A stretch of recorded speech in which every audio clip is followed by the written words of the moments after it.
Welcome to the third week of Connect Groups for this session. I'm dropping in for a few moments to join you so I can make sure that your group stays connected and in sync with all the other Connect Groups at Fusion City Church. To be sure that you're in the loop with all things Fusion, check out the Church Center app. This is the app that Fusion uses for all of our events, our sermon notes, our videos from Sunday service, Connect Group communication, a me time schedule, and the app even keeps up with your volunteer weekends. The app really is a great resource for you to take advantage of, so use it. Every session, we encourage all of our Connect Groups to find a need and then meet that need as a group. If your group has some community service project that has worked really well for your group, I'd love to hear about it, and I'd love to share your ideas with the groups that might be looking for new ideas, and your group might just have the perfect solution for them. And lastly, before I go, I want to help you get started in discussing 1 John chapter 3, and I trust that you came prepared to discuss chapter 3 right now. Take a look at your Me Time tool. Look at it as a group and feel free to ask each other the questions that you find in the sheet. Ask yourselves, who wrote the passage? Who was the passage written to? When was the passage written?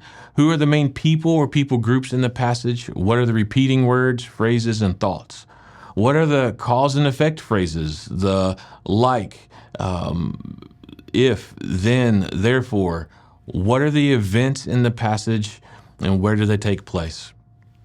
By discussing the meaning of the passage, you can then start drawing meaningful engagement and application from God's Word. Be sure to ask the following questions. They will help you dive a little deeper into the Bible. What does the passage show me about Jesus? And what can I, because of the passage, do that will make me more like Jesus? What is my prayer as a result of the passage? What are the things in the passage that doesn't make sense to me?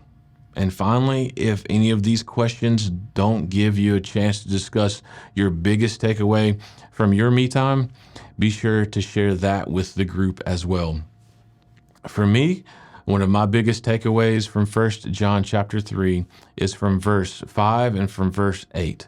Verse 5 says, "You know that he appeared in order to take away sins, and in him there is no sin." And verse 8, "The reason that the Son of God appeared was to destroy the works of the devil." I really needed to hear this. The why of Jesus is to remove sin. And here's how I'm allowing that to work in my life. Because of this passage. Since Jesus came to remove sin, what needs to be removed from my life? This is really, really good for me. Now, as I said earlier, I want to help you get started with discussing 1 John chapter 3. And don't let my thoughts be the only conversation that you have about this chapter. Each one of you has your own individual takeaways as well, so be sure to discuss those too. So now go and discuss. And before you leave your meeting, be sure to pray together. And until we see each other again, I pray that you stay safe and God bless.